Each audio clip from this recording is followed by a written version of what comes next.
입니다. 이성수 목사님께서 각각 은사를 받은 대로 라는 제목으로 전하실 때 많은 은혜 받으시기 바랍니다. 할렐루야. 어젯밤 10시까지 연습하고 가셨다죠? 특송 준비를 위해서. 네. 연습도 안 하셨는데 너무 아름다운 하모니 감사를 드립니다. 우리 아름다운 찬양을 해주신 음악위원회에게 다시 한번 뜨겁게 박수 한번 하도록 하겠습니다. 감사합니다.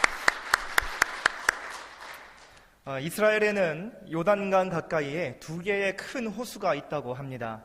그 호수를 우리는 바다라고도 부르고 있습니다. 그 가운데 하나는 사해입니다.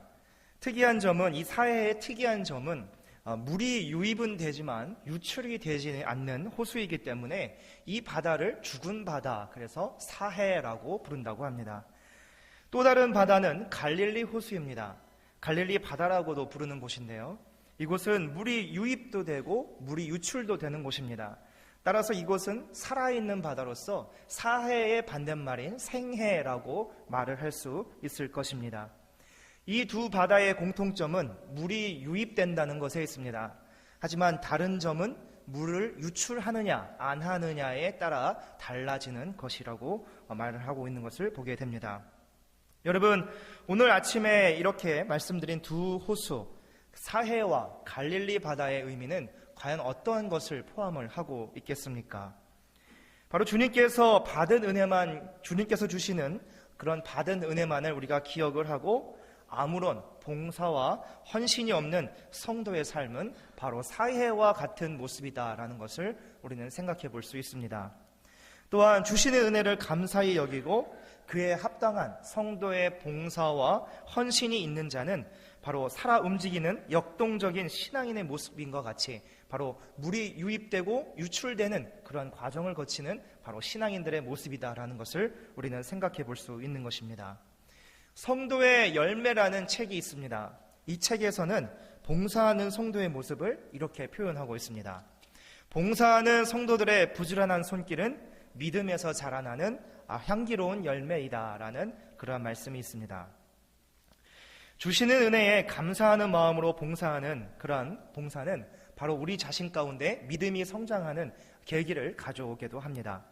또한 우리가 봉사함을 통해서 우리의 삶에 자연스럽게 맺혀지는 열매가 있다라는 사실을 우리가 알게 되고 또 그 열매를 우리가 직접 수확하는 그러한 경험도 하게 된다라는 사실입니다. 따라서 주님께서 세우신 이런 몸된 교회 안에서 성도로서 가져야 할 의무 가운데 분명코 우리가 실천해야 될 사항은 바로 주님의 교회를 위하여 하나님의 영광을 위하여 우리가 함께 봉사해야 되는 일이다라는 사실을 기억해야 될 것입니다. 그런데 이 봉사를 하게 됨에 있어서 내가 가진 달란트로 내가 가진 은사를 활용하여서 봉사를 하면 참 그 봉사의 자리가 기쁘고 즐겁고 감사하게 되는 것입니다. 그런 즐거운 시간을 보내는 자리가 바로 이 봉사의 자리가 될 수 있습니다. 그런데 잘하지도 못하고 별로 관심도 없는 그런 일에 억지로 끌려서 일을 하게 되다 보면 그것은 봉사가 아니라 마지못해 해버린 일이 되고 마는 것입니다. 따라서 봉사를 하게 됨에 있어서 자신이 가지고 있는 은사대로 봉사를 하는 것이 교회 생활 가운데에서 가장 중요한 일이다라고 우리는 생각해 볼 수 있습니다. 특별히 오늘 주일 새벽 예배는 음악위원회 주관으로 드리고 있는데요. 이렇게 음악위원회에 속한 모든 분들은 이렇게 하나님께서 주시는 찬양의 은사와 달란트를 잘 활용하여서 봉사하시기 때문에 그것을 바라볼 때마다 참으로 즐겁게 헌신하시는 모습에 많은 은혜를 받기도 하고 참 아름다운 모습으로 우리가 바라볼 수 있게 되는 것입니다. 저도 좀 노래를 잘하거나 악기를 좀 잘 다루었으면 하는 바람이 있었는데 그것은 제 바람뿐인 것 같습니다. 제가 가진 은사는 아닌 것 같습니다. 저는 그저 이렇게 즐겁게 유쾌한 마음으로 말씀을 전하고 또 즐거운 그런 교제를 나누는 것이 저에게 주신 은사가 아닌가 생각을 해보게 되었습니다. 어떤 분들이 가끔은 이렇게 생각하실 수도 있겠습니다. 이성수 목사님 설교는 너무 딱딱해라고 생각해 보실 수도 있겠지만 여러분, 부교육자가 설교할 때랑 담임 목사가 되어서 설교할 때랑은 또 확실히 달라진다라는 여지가 있다라는 사실을 기억해 주시기 바랍니다. 곧 담임 목사가 되면 좀 편하게, 좀 즐겁게, 더 즐겁게 말씀을 전할 수 있을 것 같습니다. 즐겁게 유쾌하게 말씀을 전하는 순간이 저에게는 또 한 순간이 있습니다. 저는 어린이 사역을 오랫동안 해왔는데 어린이들에게 말씀을 전할 때 제 자신이 저도 모르게 변화지는 그러한 경험을 많이 하게 됩니다. 저도 모르게 저도 변화해지면서 이렇게 즐겁게 감사한 마음으로 말씀을 전하는 것이 내게 주신 은사구나라는 사실을 몇 번 깨달은 적이 있었습니다. 하나님의 말씀을 유쾌하게 기쁜 마음으로 전달한다는 것은 참으로 귀한 일이 아닐 수 없다라고 생각을 해보게 됩니다. 오늘 이 아침에 이렇게 봉사와 은사의 관계에 대해서 말씀을 드리는 이유는 다름 아닌 오늘 본문 가운데 나타나는 그런 베드로 사도의 말씀 때문임을 여러분들에게 말씀을 드립니다. 본문 가운데 특별히 10절에서 사도 베드로는 봉사의 직분을 감당하는 일에 있어서 전제하는 조건이 있다라고 말씀을 하고 있습니다. 여러분, 봉사함에 있어서 전제하고 있는 조건이 무엇입니까? 바로 각각 은사를 받은 대로라는 말씀으로 이 전제 조건을 이야기를 하고 있는 것입니다. 성경에서 은사에 관한 내용이 기록된 곳은 로마서 12장 6절에서 8절까지 은사에 관해서 구체적으로 기록을 하고 있는데 오늘 이 아침에 함께 한번 찾아서 읽어보도록 하겠습니다.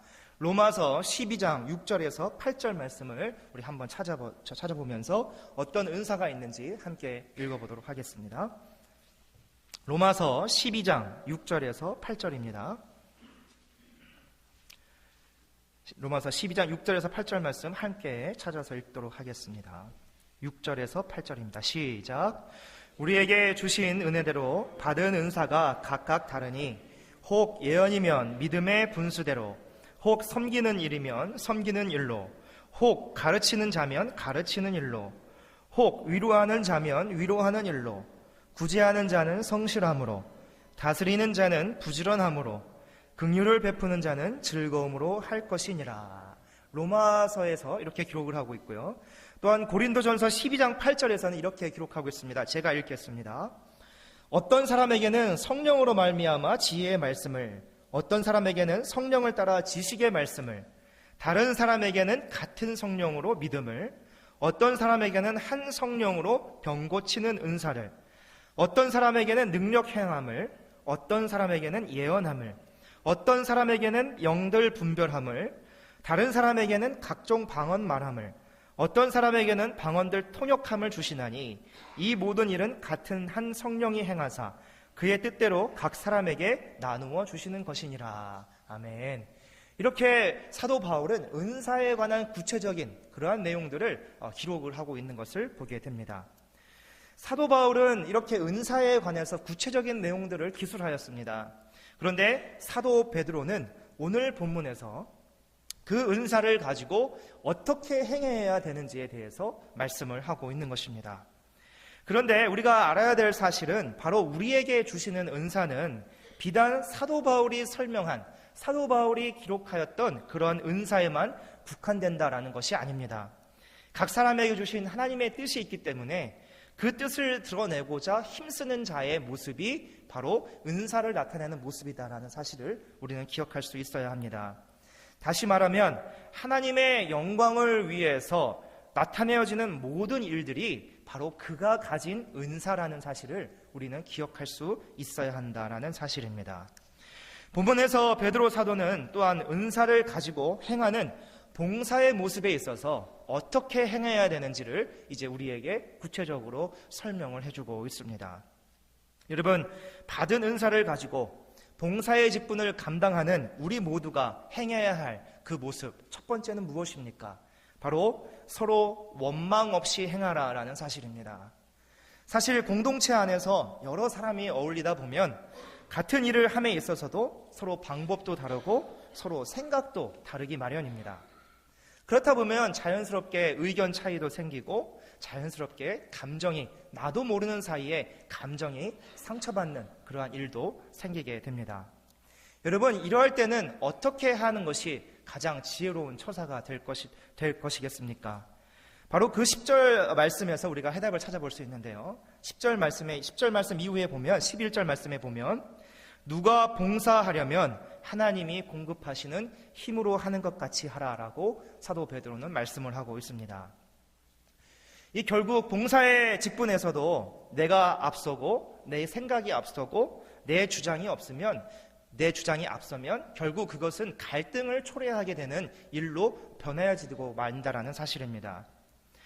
기록해야 될 사실은 비록 다르더라도 틀린 것은 아니기 때문에 서로를 인정해 줄 수 있는 마음이 우리 마음 가운데 먼저 있어야 한다라는 사실입니다. 그리고 내가 하는 일이 아니라 하나님께서 할 수 있도록 허락하신 일이기 때문에 우리가 내 자신이 조금 더 양보하고 또한 이 일을 함에 있어서 우리의 목적이 무엇인지를 알고 화평을 이루면서 우리가 이 일을 감당할 수 있기를 위해서 우리가 마음을 변화시켜야 한다라는 사실입니다. 베드로 사도는 봉사할 때에 하나님이 주시는 힘으로 하는 것임을 잊지 말고 나 자신을 내려놓고 오직 화합을 위해서 힘써서 이 일을 행하라라고 말씀을 해주고 있는 것입니다. 이것이 오늘 우리에게 주시는 첫 번째 말씀입니다. 내게 주신 은사대로 봉사의 직분을 감당할 때에 원망 없이 서로를 인정해 주면서 감사함으로 또한 기쁨으로 섬길 수 있는 우리 모두의 봉사의 모습이 되시기를 이 시간에 주님의 이름으로 축원해 드립니다. 두 번째는 선한 청지기가 되라고 말씀을 하고 있습니다. 베드로 사도가 말씀하는 이런 청지기라는 그런 원어의 뜻을 살펴보면 이 집이라는 오이코스라는 단어와 경영, 관리하다라는 헬라어 네모가 합쳐져서 오이코노모스라는 단어가 바로 이 청지기다라는 사실입니다. 따라서 이 뜻을 해석해 보면 집을 경영하고 관리하는 사람이 바로 청지기다라는 사실입니다. 이들은 높은 관리나 이 부잣집에서 주인의 가사를 도맡아서 일을 하게 되는 사람들입니다. 관리를 하면서 때로는 하인들 중에 가장 우두머리로서 하인들을 관리하는 일도 하게 되는 것입니다. 주인의 재산을 관리하면서 때로는 주인의 자녀들의 교육까지도 담당하는 자들이 이 바로 청지기다라는 것입니다. 이 성경에 나타나는 인물로는 아브라함의 집에서 수고하였던 엘리에셀이 있습니다.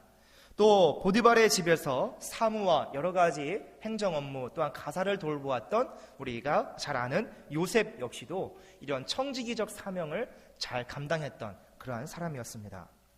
바로 이렇게 청지기의 중요한 사명은 자신이 가지고 있는 시간과 재능, 물질 등을 모두 들여서 자신의 삶을 모두 들여서 주인에게 제공한다라는 사실입니다. 또한 청지기에 있어서 가장 중요한 덕목으로 예수님께서는 바로 충성에 대해서 말씀을 하신 적이 있으십니다. 이렇듯 봉사의 직무에 있어서 나를 희생하면서 내 모든 것을 들여서 수고하고 봉사하는 자가 바로 청지기다라는 사실을 잊어서는 안 될 것입니다. 베드로 사도는 바로 그 당시에 흩어져 있는 나그네와 같은 삶을 사는 그리스도인들에게 비록 로마 황제 네로의 핍박이 있다 할지라도 고난을 참고 구원의 소망을 끝까지 갖고 승리할 것을 이렇게 말씀으로 격려를 하면서 그저 그냥 청지기가 아니라 선한 청지기가 되어줄 것을 부탁하고 있게 되는 것입니다. 여러분, 여기서 말하는 선한 청지기, 선하다는 뜻은 무엇이겠습니까? 이 선하다라는 표현은 영어에서 성경에 보면 faithfully라고 되어져 있는데 이 뜻은 성실하게 또 변함없이 또 성의를 다하여라는 의미를 포함하고 있습니다. 여러분, 우리가 너무 익숙해지다 보면은 자연스럽게 느슨해지는 경향이 나타나게 됩니다. 그러다 보면 우리가 교회 생활을 할 때 있어서 봉사의 생활을 할 때 있어서 때로는 쉬고 싶기도 하고 때로는 내려놓기 싶기도 하고 또한 이것을 그만두고 싶을 그러한 때가 분명코 찾아온다는 사실입니다. 그런데 베드로 사도는 우리에게 청지기, 그냥 청지기가 아니라 선한 청지기로 살려고 말씀을 하면서 10절 말씀에 보니까 범사에, 11절 말씀에 보면 범사에라는 그러한 조건을 달고 있습니다. 영어 성경에서는 that in all things라고 표현을 하고 있는데 모든 일에, 모든 것에, 매사에 항상 이러한 의미를 가지고 있으면서 선한 일꾼, 성실함으로 성의를 다하여 변함없이 그 일에 대해서 봉사하라고 말씀을 하고 있는 것입니다. 매주일 아침 9시 반부터 10시 반까지 찬양대 연습이 있습니다. 점심 식사를 하시고 나서는 1시부터 2시까지 찬양대 연습이 있습니다. 여러분들 여기 계시는 모든 분들은 선한 청지기가 되실 줄로 믿습니다. 아멘 안 하시는 분들은 성가대 연습 빠지시고 어디 가셔야 되나 봅니다. 네. 반드시 시간을 지켜서 나에게 주어진 그 봉사의 직분을 선한 청지기적 사명을 가지고 성실하게 변함없이 또 성의를 다하여 봉사하실 수 있기를 주님의 이름으로 축원해 드립니다. 자원하여 봉사하시면서 주님의 귀한 사역을 함께 감당하실 때에는 이렇게 무엇보다 선한 청지기가 되어야겠다라는 그러한 각오와 결심을 가질 수 있기를 이 시간에 간절히 바라는 것입니다. 세 번째로 말씀을 주고 있는 것은 바로 우리가 봉사의 직분에 있어서 이 봉사를 감당하게 될 때에 하나님께서 영광을 받으실 수 있도록 봉사하자라는 사실입니다. 교회 안에서, 공동체 안에서 함께 수고하고 봉사하는 목적은 오직 하나입니다. 그것은 바로 하나님께 영광을 올려드리기 위해서라는 것입니다. 내 만족을 위해서, 내 기쁨을 위해서 봉사하는 그러한 봉사는 진정한 성도의 봉사라고 말할 수 없는 것입니다. 주님께로부터 받은 은혜에 감사하는 마음이 먼저 있어야 할 것입니다. 또한 그 은혜에 내가 보답하고자 하기 때문에 내가 봉사의 자리에서 열심으로 나아가 성실함으로 감당하게 되는 것입니다. 그리고 나에게 주신 은사를 내가 마음껏 활용하여서 하나님께 영광을 드리는 일이 가장 중요하다라는 사실입니다. 이것이 바로 참된 봉사자의 모습임을 여러분들 잊지 마시기를 바랍니다. 그리고 베드로 사도는 봉사하며 선한 청지기와 같은 자들이 함께 모여서 이루어져야 할 일에 대해서 또한 중요한 사실을 한 가지 우리에게 강조하고 있습니다.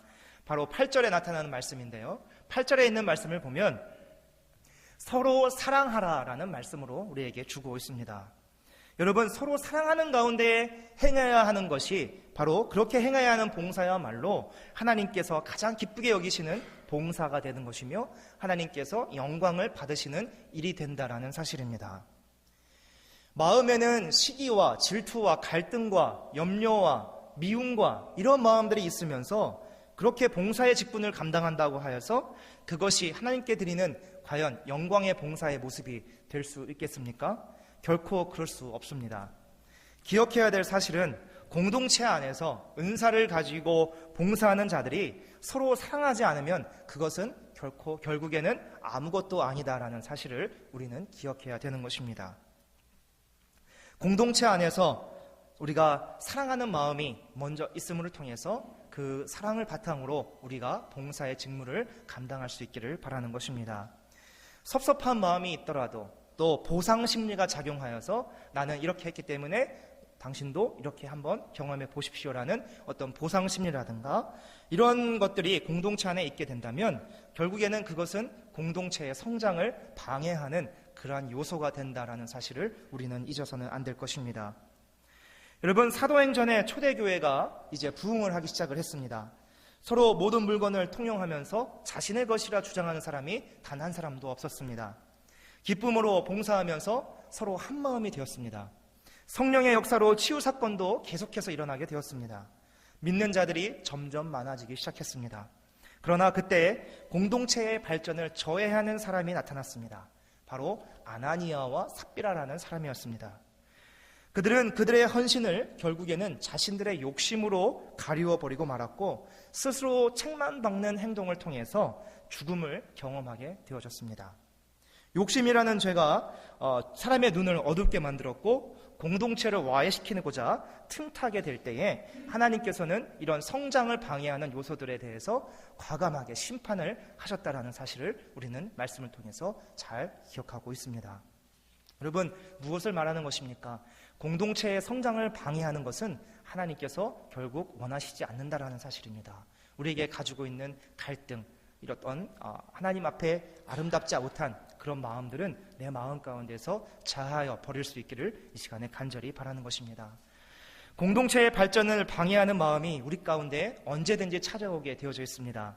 욕심, 사랑하지 않는 마음, 시기하고 질투하는 마음들이 우리 마음 가운데 있을 때 우리가 기도하면서 그 모든 것들을 물리칠 수 있는 그러한 봉사의 모습이 되시기를 바랍니다. 마음에 사랑이 아닌 죄악의 쓴뿌리가 다시 우리 마음 가운데서 싹을 틔운다면 그 공동체는 결국에는 와해되고 무너질 수밖에 없다라는 사실을 우리는 명심해야 될 것입니다. 오직 서로 사랑함으로써 쓴뿌리의 죄악을 제거해 버리시고 함께 하나님의 영광을 위하여 봉사와 수고를 아끼지 않는 저와 여러분들의 봉사의 모습이 될 수 있기를 이 아침에 간절히 바랍니다. 말씀을 정리하겠습니다. 베드로 사도는 이 받은 은사를 가지고 서로 원망 없이 행하라라고 말씀을 합니다. 선한 청지기가 되어서 성실함으로 성의를 다해서 변함없이 그 직분을 감당하고 섬기라고 말씀을 하고 있습니다. 또한 서로 사랑함으로써 이 모든 일을 잘 감당하여서 하나님께 영광을 올려드리라고 말씀을 하고 있습니다. 이런 베드로의 권면이 오늘 이 자리에 참석하신 사랑하는 우리 뉴욕 선교교회 모든 성도님들과 특별히 예배를 주관하시는 우리 음악위원회 모든 회원들에게 적용되어져서 이 말씀대로 우리가 삶이 변하여지고 내 모습이 정화되어지고 다시금 새로운 각오와 결단을 가지고 봉사의 자리에 기쁨으로 나아가실 수 있기를 주님의 이름으로 축원해 드립니다. 기도하시겠습니다. 사랑과 은혜가 풍성하신 아버지 하나님, 오늘 교회 창립 40주년을 맞이하여서 또 이렇게 주일 새벽 예배를 음악위원회 주관으로 드리게 하여 주심에 감사를 드립니다. 하나님, 우리의 봉사의 모습에 있어서 나의 모습은 어떠했는지 돌아보게 하여 주시옵소서. 하나님, 먼저 서로 원망 없이 우리가 기쁜 마음으로 귀한 사명 잘 감당할 수 있도록 인도하여 주시고, 우리의 마음 가운데 무엇보다 사랑하는 마음을 통하여서 우리가 하나 되어서 같은 마음 한 뜻이 되어서 우리에게 주신 귀한 사명을 잘 감당해 나가는 우리 뉴욕 선교교회 성도들 될 수 있도록 축복하여 주시옵소서. 하나님, 청지기가 되기를 원합니다. 무엇보다 선한 청지기가 되기를 원합니다. 하나님, 선한 청지기가 될 수 있는 나의 각오와 믿음을 허락하여 주시옵소서. 그래야 해서 오직 이 모든 것이 하나님께 영광을 올려드리기 위한 나의 신앙생활, 나의 믿음의 모습이 될 수 있도록 도와주시고, 그리하여서 하나님께서 베푸시는 축복을 우리의 삶 가운데 받아 누릴 수 있는 우리 성도들의 삶이 되도록 인도하여 주시옵소서. 함께하여 주시기를 간절히 바라옵고 원하오며, 살아계셔서 역사하시는 우리 구주 예수 그리스도의 이름으로 감사드리며 기도하옵나이다. 아멘.